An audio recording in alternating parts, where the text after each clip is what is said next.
Okay, so we are ready. As I just quick recap of the last week, the Panchakosha and the description of the existence, human existence. Originally, first we understand which comes from Taittiriya Upanishad, conversation between Bhragur and Varuni. It's called Bhragur Valli. It's a third Valli in Taittiriya Upanishad, which first talks about the five koshas. And from there, when in the developing the yoga therapy, integrated approaches of yoga therapy, we include all these five koshas as a human existence and heal from physical to the inner self. So all five koshas we do incorporate, because understanding that we are the whole person, and that whole person approach this panchakosha defines beautifully well. So panchakosha is Annamaya kosha, which is physical body, what we understand as our body. The pranamaya kosha is the vital body. We don't see that, but we experience as energy. We breathe in and breathe out. So the prana, and there are different pranas, and all these pranas circulate through the nari. So that's a yogic concept. But even if I talk about the medically parallel, we talk about energy. So all that a biomagnetic field we understand now. So all that is pranamaya kosha. That is a subtle, we only can experience. Then comes the mind. We cannot even experience. We know it's there. We can't see that. We can't feel that, but we know because it's constantly working. So the manomaya kosha, broadly, it's our mind. But then again, manomaya kosha is made of manas, buddhi, chitta, ahankar. So again, combination of memory, combination of my I-ness, consciousness, and also what I perceive, what I understand. So again, different component make it manomaya kosha together. We'll talk about in the further following weeks. Then comes the Vijnanamaya kosha. It's called intellectual sheath. It's called intellectual body. So we all understand right and wrong. So no matter what our mind says, we always know it is right and it is wrong. So I have a diabetes, and my doctor said that eating any sweet could be harmful. I have that consciousness that is I shouldn't be eating, but the mind says, my craving says, and I feel like eating. So that's my mind and that's my intellect. Now, most of the conflict in our human life is all because we have a conflict between our intellect and in our mind. And that conflict is in Yoga Vashisht, it says that's the conflict which is the root cause of your stress. Stress doesn't come from the world outside. Stress comes when you interact with the world and now you are in a conflict because you believe this is not right, but then you have to do it because people says, he says, she says, or I have an obligation. And we go against our own inner intellectual awareness to still do it, and then the stress arises. So again, the beautiful concept coming into the yoga text from the different part doesn't question. It only says be enough aware that you don't let a conflict arise, because if conflict arising, then you are in trouble, you are in stress. Stress arising, you have adi already coming into your mind, and if the stress coming, adi is coming, it will affect your prana energy, and the prana will affect digestion, and digestion is again the root cause of all the illnesses. We know all this because we have experienced that. How the stress triggers acid reflux, it's no rocket science anymore. We all know that does happen literally from the mind. You say, I have to go get ready and go to a family gathering. Suddenly, next thing I know, I got the migraine. So again, the stress, the adi, goes to the prana and influence your body.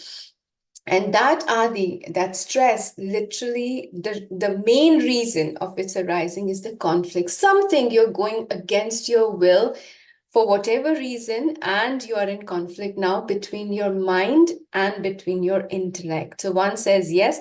A lot of time we also know my heart and my brain. So that's the conflict. Exactly, the logical mind and the emotional mind. So whatever you name it, that conflict will trigger the adis. Now, intellectual self, again, how do we tune ourselves? to be conflict less, without any conflict, and still keep the balance in the world within, but also world outside. So that's what we'll take forward into conflict management and talking about Vignanmay Kosha. Last, not the least, what we never consider is our happiness.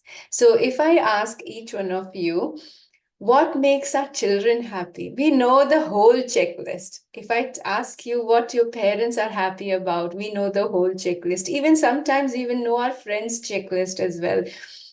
What upsets them and what make them happy. But if I ask what makes you truly happy, we have to think twice.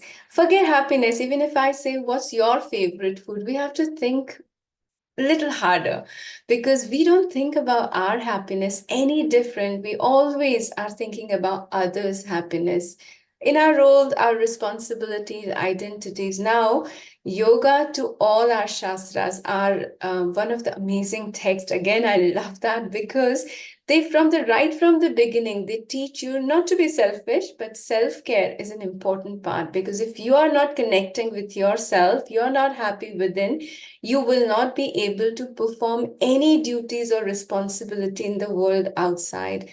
So again, Anandamay Kosha is an integral part of our human existence, is an integral part of our body and ourselves. And that's where the yoga therapy also focus specifically on Anandamay Kosha to integrate. And all these five koshas, different practices to pick and choose based on your individual requirement, is what a yoga therapist do. So in this program, I'm teaching you how to be your own yoga therapist. So which means that both responsibility comes to your own shoulders. So keep the analytics in the same prospect, so that if you put yourself as a person you're looking after now, and then pick and choose these practices, what is best for you. So today I'm going to talk about Annamaya Kosha. When we talk about Annamaya Kosha, integral part or practices which we pick and choose what all we need, first is food. Food is called in Sanskrit Anna. And Anna is what make Annamaya Kosha. So food, even in the Western, we know in the Western codes, we understand we be, we become what we eat. And there are hundreds similarly that we say, whatever you're eating, that's what you are becoming. And that's purely right, because even in a Yoga Shastra, this is very much explained that the food is very important of making your body, sustaining your body and continuing to work with your body. And you need that good food to nourish your Annamaya Kosha. Now, in the food, yoga talks about three kinds: Sattvic, Tamasic, and Rajasic. And that's also come from Bhagavad Gita as well, and many different texts. But then yoga text specifically talks about these three gunas. And here we're not talking about doshas. I'm not the person to even talk about the Ayurveda part. So here, just Sattvic, Tamasic, and Rajasic food. All three is required, because tamas is required for good sleep. The rajas is required for working.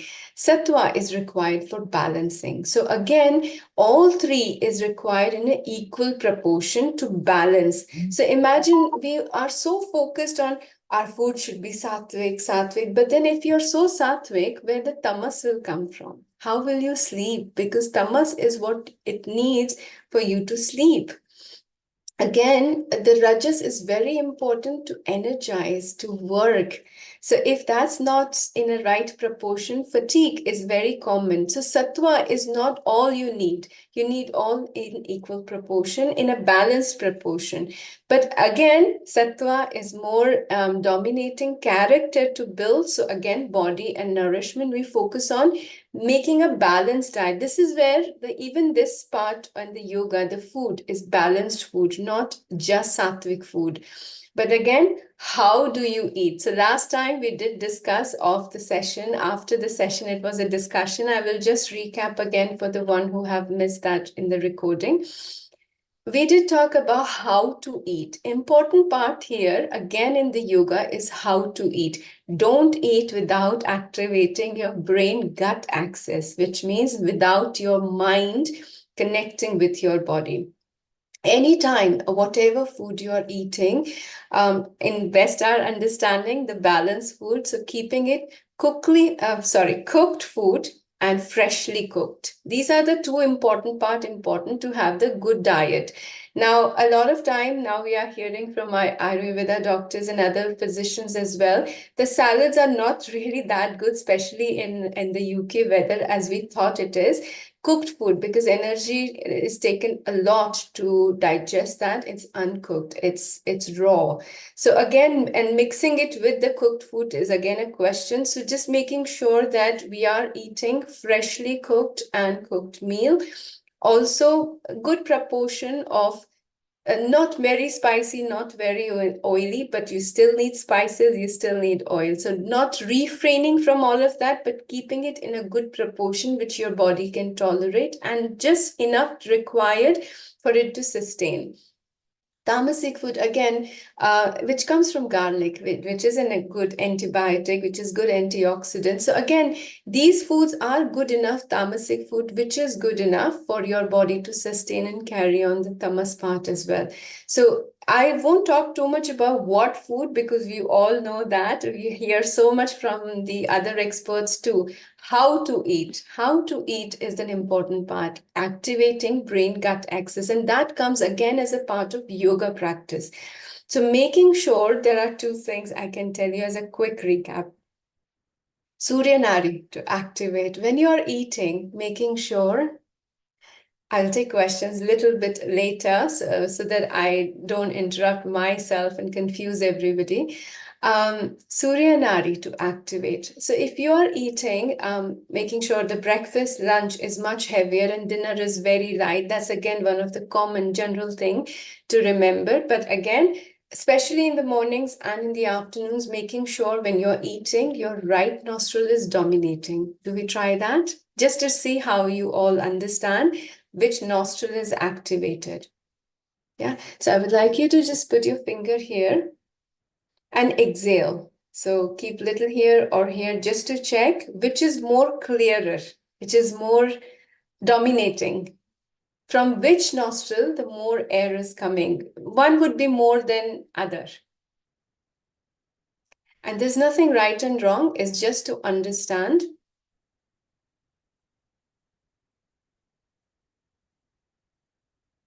Anybody would like to volunteer and tell me? My Right. left one is more active. Yes.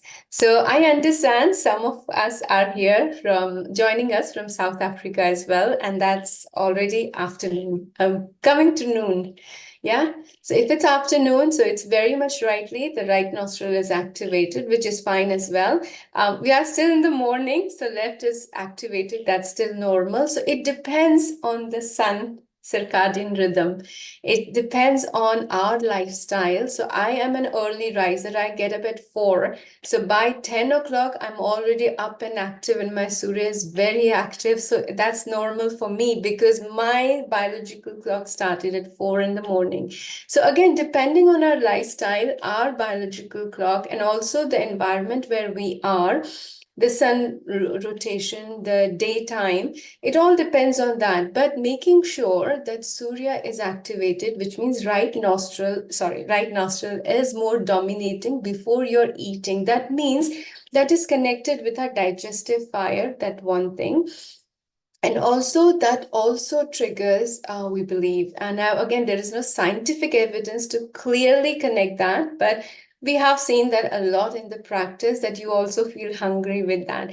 Even if that 10 minutes you concentrate on the breath to before having your meal, activate your right, which is again, if it's not activated, it's simple that you close the left, breathe in and out from the right, so that will be activated.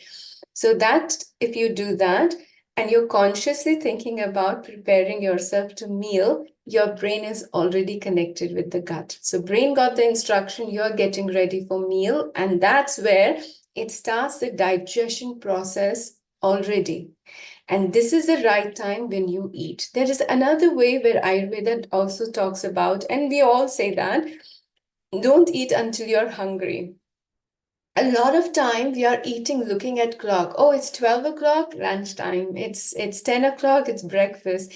We are looking at clock and we are deciding time to eat, but don't eat, because that doesn't mean you got the clock and brain got the instruction you're eating. That doesn't mean your gut is ready to accept what you're eating.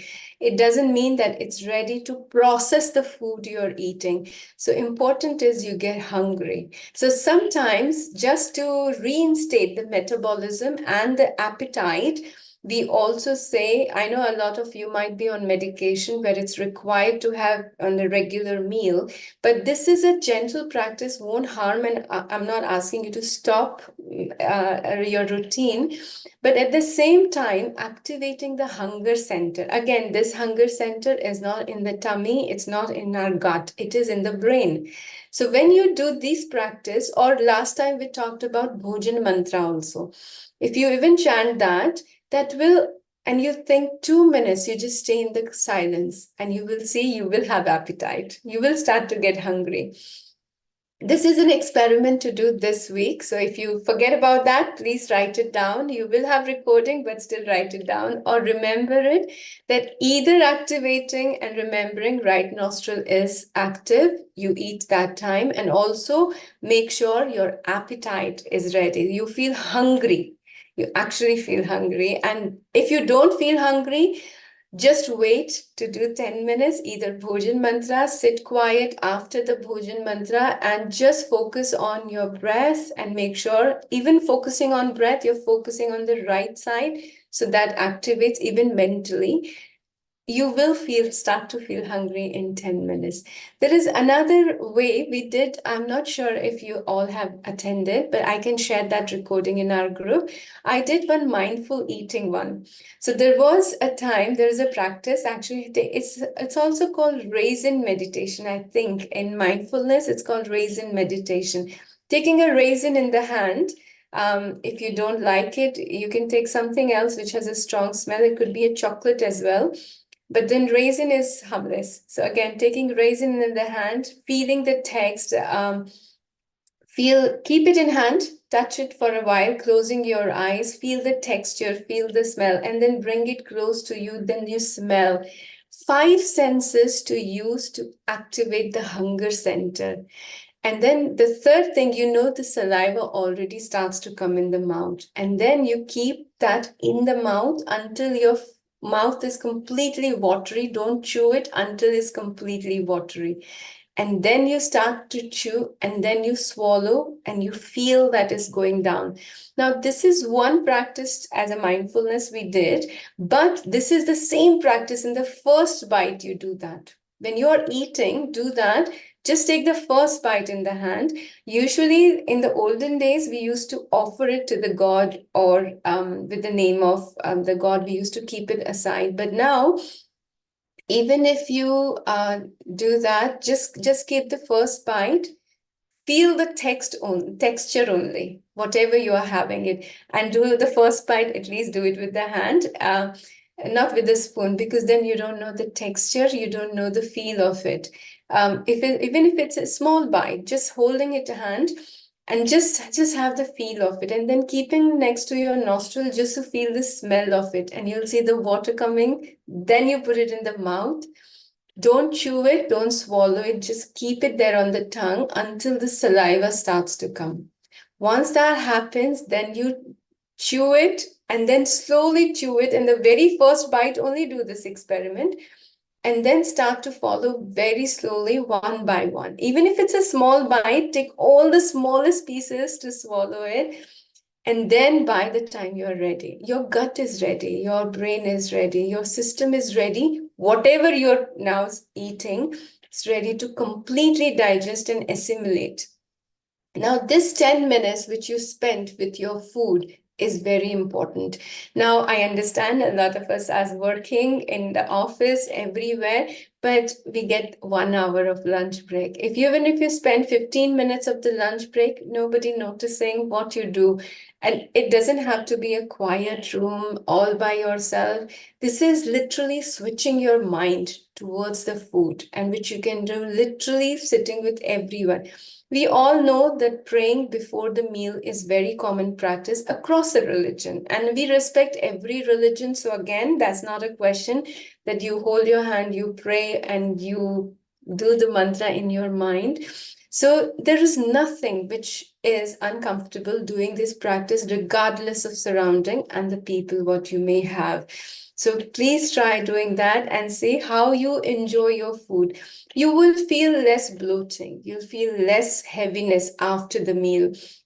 Also, keeping in mind that you will be feeling more energetic. If you feel light, you feel more energetic after the meal. Otherwise, we are very sluggish, tired, and the sleep, nap, all that is very common when we feel meal, eat meal. And if it's a good meal, we have eaten well, then of course we need a good nap then. That's where body gives up. So the food is how to eat. So three things to remember, incorporate whichever you like. You can try all of it and let's discuss on our group how is it going. I would like you to focus, all of you to focus the after changes, especially because that's where it tells us that how beautifully body and brain connecting and taking the food for the nourishment, not for dumping, for nourishment. And that's what Anna requires. The second important component of is the exercise. Now, when we talk about exercise for the physical body, we know we all need to do the walk, exercise, 15 minutes with the yoga. We all do that. Yes. But again, the main question is how do we do that? If you have any pain condition, if you have any sort of limitation, if you have fatigue, if you have chronic illnesses, any illness, diabetes, hypertension, blood pressure, inclusive all or any of that, regardless, the doing exercise is tiring. It's no rocket science again. It is very tiring to do anything because body is already exhausted. You always feel fatigue. It's very common. We push ourselves to do things, and that's very contradictory to yoga therapy. We never push our body in yoga therapy. You should never push your body limits to do anything which it's not ready for. If you're tired, a lot of time we say if you have infection, if you have pain, if you have fatigue, not to do yoga. And that's again one of the contraindications, not doing yoga. If you have any of these things, imagine if you have long-term illnesses and you have all these symptoms already all the time, then yoga is completely no, because we don't believe in pushing your body doing anything. So when do? We heal that first. And how do we heal that? So don't do asanas or exercise or walking first thing. What you do is you do sukshma vyayam. You do something very gentle to prepare your body and feel less pain and less fatigue. And that's why in all the yoga sessions, you might have seen they do the warm-up thing.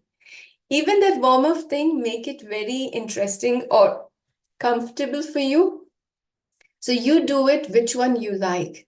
Don't just do it because this is what you should do it. One thing about our mind, it doesn't like instruction. It's like a child, you tell a child, don't do this, don't do that. One time, few times he may listen, but then he will rebel like anything. This is what our mind is. It doesn't like to be told all the time. So it has to be ready. So you work around what interests you? How do you want to do? So if I have pain here, you need to focus on the pain areas first. You need to do any slow movement. Now, three things to remember in any exercise, especially the Sukshma Vyayam. Movement is not important. So I do this and shoulder, and then I'll feel better. Not necessarily you will feel better because this is just the movement. But now you incorporate your mind with that movement. Similarly, we did the gut brain axis. This is also the nervous system, muscles, and brain axis. You connect your mind with your muscles. Which muscles are we working on? Shoulder. So let's focus on our shoulder and see what is happening. Is it tight? Is it painful? Is it strained? Or is just not having any movement. So whatever you feel, now just move a little, stretch and hold, and then see what all happening. Yeah. And then you release it, and then just give it a moment again to see what all happening. Now, this is the way you can twist and turn anything what you want to bring. So what is happening here? So I'll give my example, and I would assume that most of you would feel similar, if not very different. If anything different, you can write it in the chat box and I'll pick it up from there. Mine is usually painful, more strained here, and I can't complain. I'm sitting too much, I'm doing desk work too much, I'm looking down too much. So this part is always painful. So I want to release my pain. For releasing, the best trick is I know where the pain is. So is this movement touching the pain area? It does. So when I stretch that, I hold that. And I feel all the stretch coming where the pain area is. And then I'll slowly release it to see how that stretched area is releasing not only muscles but also pain. 3 rounds alone will give you an idea how much pain is releasing from there. And this will only happen when you focus with your mind. Our mind, pain center is in the brain as well. It's not in the body. So when you connect with your brain to your body and to your pain or the painful area or any affected area, that's where it will activate those centers and connect with them to see how we want to release. So that any movement you do, make sure that movement is touching what improvement you want to bring. And then you stretch, hold, and release. 3 rules to apply. Stretch, hold, and release. And all these 3 with the mind. Not spontaneously, not because instructions are followed. How you feel, how after you release you feel. How pain is releasing. Pain will always shift. So if it's released from here, but then it may come back. So the important part is strengthening, and that will also the same exercise will do. Now, this exercise is not difficult at all. You can do anywhere, anytime.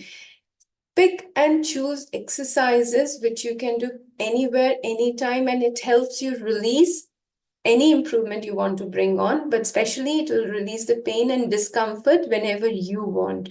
And that is literally very quick. Exercise, physio, and all this will not take time to show the improvement if you do it with the mind, with the brain, because it is very instant, you'll feel the results. So anything with the hands, shoulders, this is all you can see what we can try here. Then after this Sukshma Vyayam, after this subtle practices, your body is a little bit more relaxed. Make sure then only you do the stretches or asanas. Then only you do the exercise, cardio or walking. Do whatever is your normal routine is. I don't want to disturb and shuffle that, but just bring this little part behind and a little part ahead, which is relaxation. So whatever you do after that, very important that we do one quick relaxation. There are 3 kinds of relaxation: quick, and we say instant relaxation, and deep relaxation. Sorry, instant, quick, and deep relaxation. And this is S. Vyasa's beautiful tools and techniques, which is S. Vyasa's yoga therapy module teaches. Most of the yoga teachers follows from them. They do teach these techniques. So again, the instant one I can show you, which you all can integrate again every day after your exercise session. So basically you lie down, you stretch your body. So you're keeping your hand on the side of your body, legs straight, and you're lying down. And one by one, tighten the whole body from toes to head. So internally, you tighten all the muscles, stretch your body, tighten completely from toes to your head, and take a deep breath in, hold your breath, tighten completely and relax. This complete tightness and instant relaxation will bring complete relaxation to the body after whatever you have done. Now, again, planning your exercise part, I would say not to do 1 hour sessions. If you have long-term illnesses or multiple comorbidities, multiple morbidities means more than 2 illnesses. So I have diabetes, hypertension, and back pain. So I'm counting 3.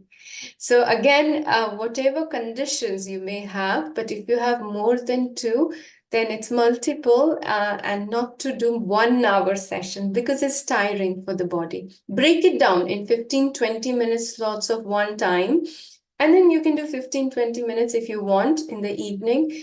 Again, looking at your own lifestyle, looking at your own daily routine, how you want to fit in. But then 1 hour in a row with everything together is going to bring more exertion than any relaxation. In our daily life, we do a lot of exertion, but very less relaxation. But then ideally, we should have stimulation and relaxation, stimulation and relaxation. If you see our circadian rhythm, our biological clock, which is designed in a way that we have active and relaxing, active and relaxing. If you see the Nadi cycle also, that is also Surya Chandra, Surya Chandra. So if the natural responses do count activation and relaxation, we are not doing the same way. We are not following nature because in our life, we don't even have that anymore. We are constantly either on a stress response. Even if we come down, we relax even for a while, something else comes up. Hardly we take a breath and something is already up. So our graph is coming here, here, and constantly going up. In that way, even if you do the exercise this way, you're not bringing enough relaxation. So it's very important that you do that part as well, as a major component of your yoga practice or exercise practice, whichever you're deciding. Connecting with the brain and your muscles, and then relaxation to bring in. I'll take a little pause here because I understand I'm constantly talking. Is everybody following? Am I making sense? Any questions here? Does this so far sounds How do good? how do you relax then? In between, how do you relax? Right now, Just we are talking about physical relaxation. And physically, even if you relax, mind does relax also. So, physical relaxation, just like I said, you tighten your whole body. That's called instant relaxation technique, IRT. It could be a very quick relaxation. So, you lie down wherever comfortable. You can lie down on your bed as well, but then you start tightening your muscles of the legs, your whole body, your hands. Make a fist, tighten your whole body. Take a deep breath in, hold your breath, tighten completely. When you exhale, release the whole body. Do you want to can't give you it a try? can't you do sitting while you're sitting? You're No, doing exercise. the best results could be when you're lying down, because then you don't have to hold anything and you are completely relaxed because your spine is resting as well, your neck is resting. So try that in the lying down position. And again, I can share the recording of the instant relaxation technique. So you can play that first time in the background, and then you know the technique. Even if you don't have a recording or if you don't have anybody, it's very simple that you tighten your whole body and you relax it instantly. And when you release it, you let go. And then body will go into the relaxation on its own. Even if I give you an example, if you want to experiment with me and tell me how you feel, keep one hand relaxed on your on wherever, whichever position you're sitting, but keep it one hand relaxed position. The other hand, bring it straight, make a fist, and keep it here. Yeah, and start tightening. So when I say tighten, tighten your front, your wrist, your hand. You stretch your arm forward. You tighten completely. Make it very tight muscles. Tighten all the muscles. Take a deep breath in and exhale and release. Now close your eyes for a moment. Just normal breathing in and out. Both hands completely relaxed, but I would like you to observe the difference between both the arms.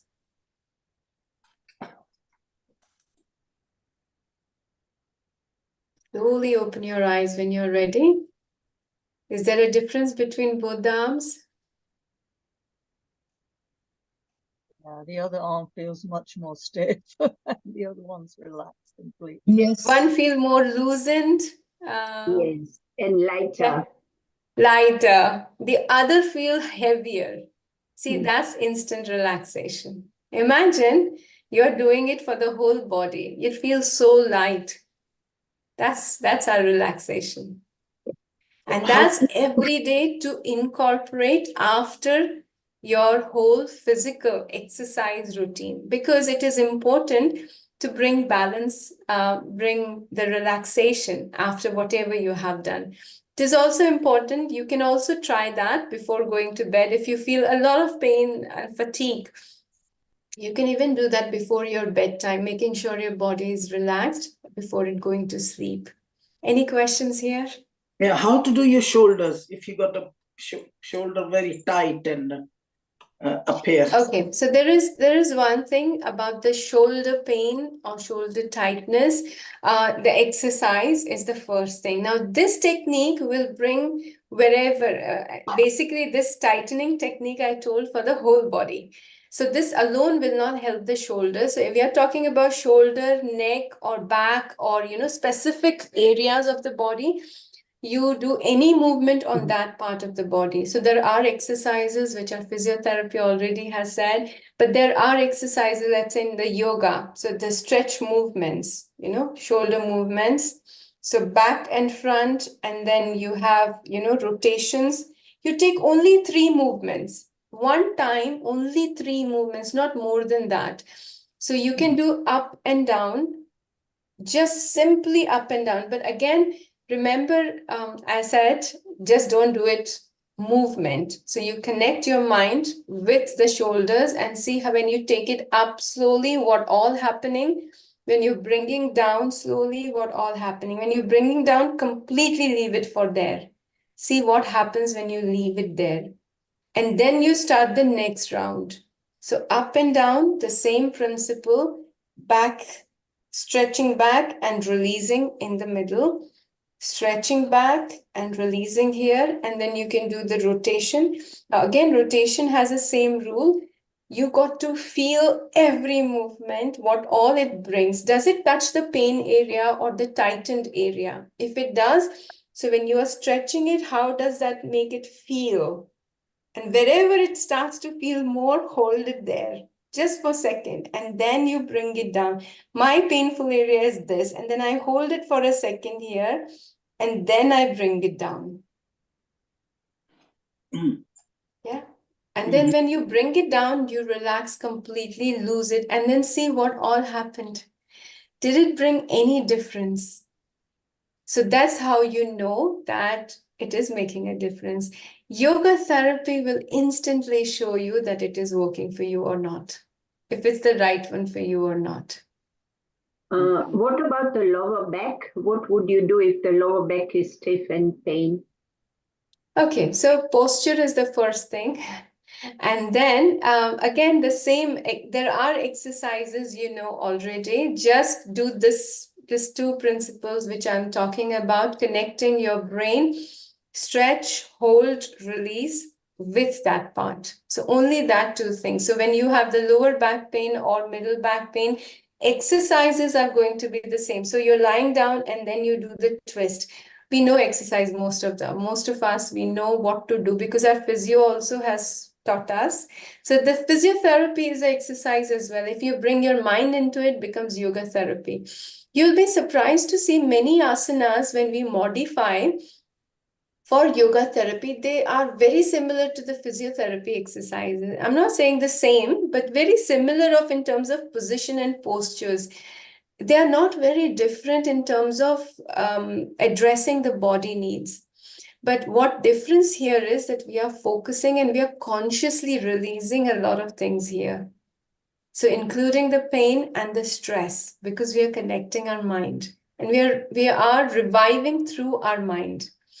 So that's for the exercise and relaxation. So when we do the bring the knees to the chest, the Pawan Muktasana for the low back, how first of all you prepare the body, and connect the mind while exercising. Yes. And we hold the knee to the chest. You say to stretch, to hold the stretch. And very first of all, you don't do Pavan Muktasan at first, making sure you only do asan after you have done enough twisting, releasing, and the relaxation. After that, you are doing asana.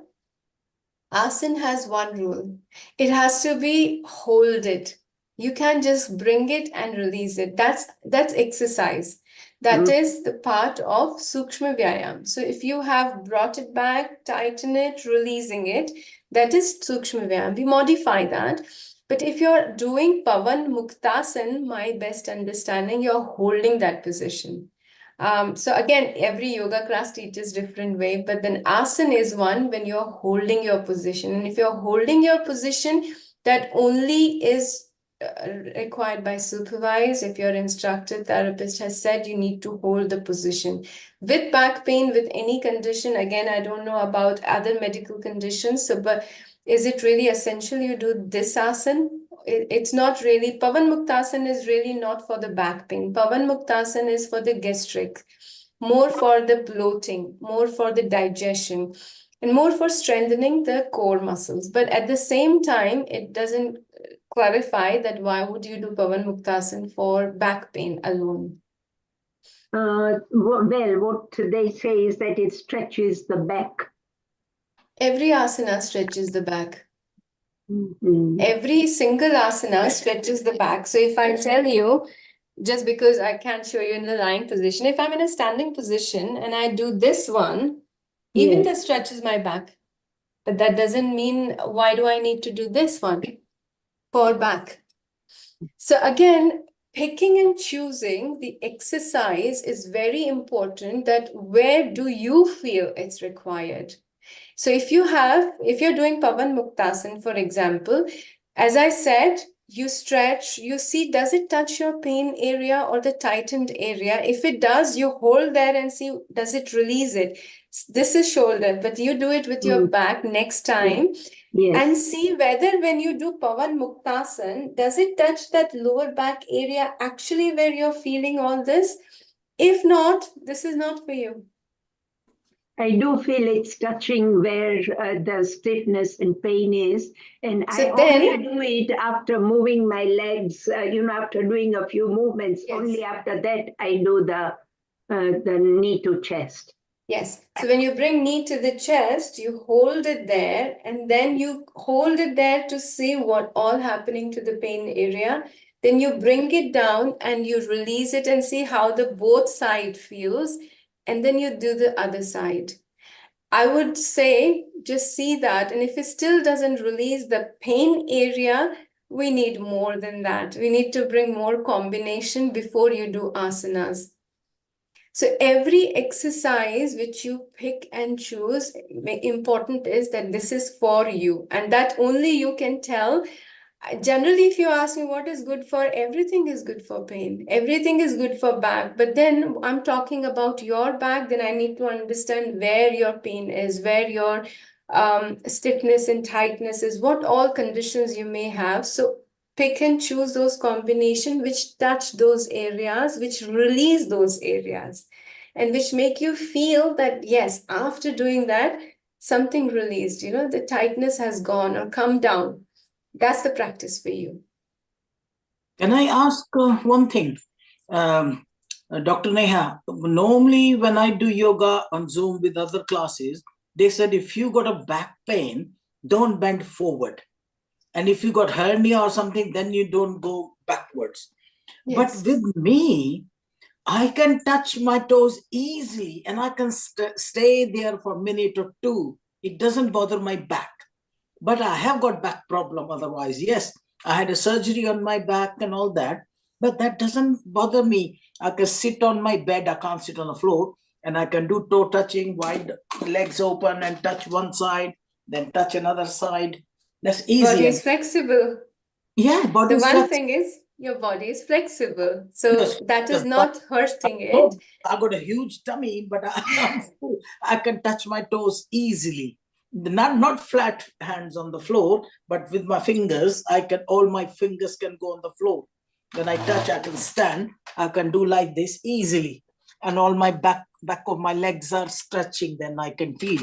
So is it okay then, even with back If you're problem? not having, yes, if you don't feel the pain and that's not the, I mean, you don't have the severe back pain, which is a concern. You said after surgery, back is a problem, but that's not a problem when you do all this, that you can do comfortably. That is fine.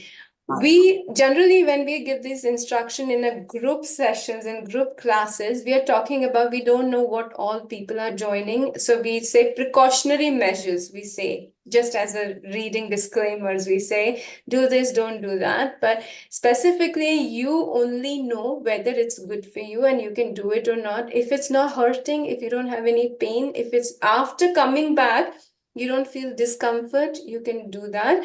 But then still, if you have high blood pressure or heart condition, that's still a no, because that does shift the blood circulation towards the head and towards the heart more. So that is still a no. Whether you feel discomfort or not, please don't do if you have these two conditions. But back pain is again still safe if you don't feel any of that. But I have got blood pressure, and High it's blood controlled. pressure. Yeah, it's been controlled for last 30 years by my So dad.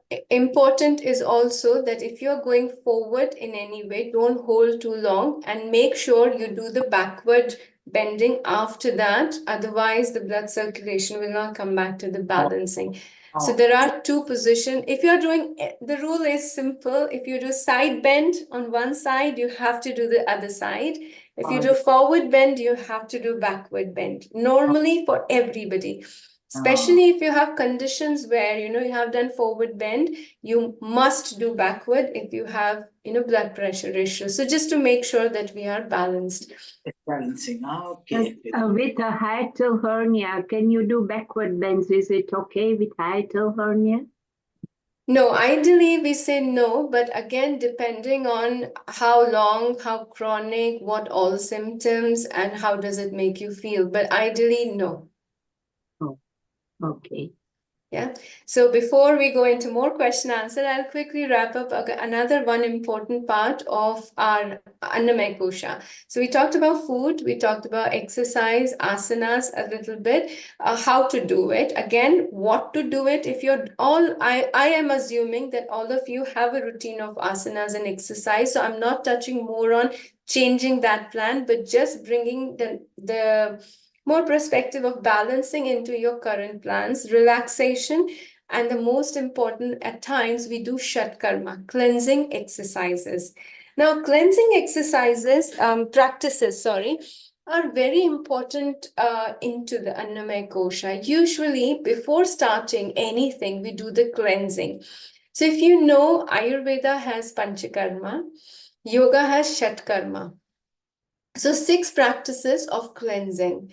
And these practices, again, you don't have to do all 6 or you don't have to do the whole Panchakarma, depending which part of the body might have more toxins accumulated. So for example, like sinusitis or migraines or the head region, or I'm talking about this whole passage, ENT. So again, from ears to head to nose and the mouth. So all this area, in the yoga, in the Shatkarm, we do Jalaneti, we do Sutraneti. These are difficult practices, and I don't recommend anybody doing it without supervision, without under the guidance. But don't even try that. Just for understanding that these are the very strong, powerful practices which bring instant relief, but also important before you do pranayam and before you do any asanas, so that your body is cleansed and not putting more pressure on the because of the toxins already accumulated. Then we have the gut part. So here we also do kunjal. So if it's a upper tract, if it's a stomach area, so acid reflux or more mucus or more flames coming to the chest. So chest to stomach area, we have something called kunjal. This is something where we drink warm water, plenty warm water, first thing in the morning and consciously vomit it out. So completely cleanse your stomach to your chest. Even the flames all comes out very clear. It feels very. We also do that for asthma patient, for allergy also, because it cleanses the whole respiratory tract as well. Now, then we come to the lower part where we do the Shankh Prakshalan, which is again Laghu, and there is a whole process and there is a short process. But here you drink a lot of water first thing in the morning. These all practices are first thing in the morning without eating, drinking anything, not even water. You drink water for the practice only. This is a practice for the lower intestine. So cleansing your complete intestine through the water alone. So you drink 4 glasses of water, 3 to 4 glasses. You do 4 asanas, which is a sequence of it. Then you drink more water. You do these 4 asanas, and then you drink. So you do it until you clear your motion, and to the full process, you go to the toilet, clear completely until what you have drink the water that only comes out from your excretory system. So again, these are the practices which cleanses the whole colon, the gut. There are practices for clearing the mind as well. So Kapalabhati and Bhastrika, and we have Trataka. So again, for eyes, for the mind, for cleansing the whole system. These are more subtle practices, but all of these practices, again, to be supervised by experienced yoga therapist, not just yoga teacher, because if you have medical condition, they are the only one who can see what modification also to suggest. So Shatkarma, I highly recommend, especially if you have clinical conditions where it's required and it can help before asanas and before pranayam and before any sukshma vyayam, because then they work much faster and effective way than without doing it. So there is, give you just quick example, somebody who came for the recurrent headaches. Now his headache, which part of the headache we are talking? So we are talking this part of the head here, what kind of pain? So that gives us an idea what kind of headache it is. But this is the headache of the sinus, because that headache is here, and more of, the heaviness. So if we are talking about that sort of headache, even the steaming, even the kunjal, and after kunjal, the kapalbhati or bhastrika can cleanse the sinus area. If not this, then of course Jalaneti is the most powerful to do that. They have very strong effects, but then also they come with a side effect. So making sure that you know that who can prevent the side effects. So for example, if Jalaneti is not done correctly, or if it's wrongly done, which you shouldn't be doing it, then you actually can have the peptic ulcers.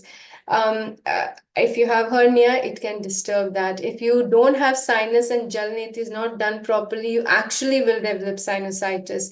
You will start to have headaches. So again, these are some of the very common side effects. Soon starts to happen if not done correctly. So precautionary measures, don't do this until you really need it and you supervised by very experienced yoga therapists. So again, I will take the questions before we wrap this up. Okay, any question you would like to ask me before I'm reading it and answering also, please feel free. And I will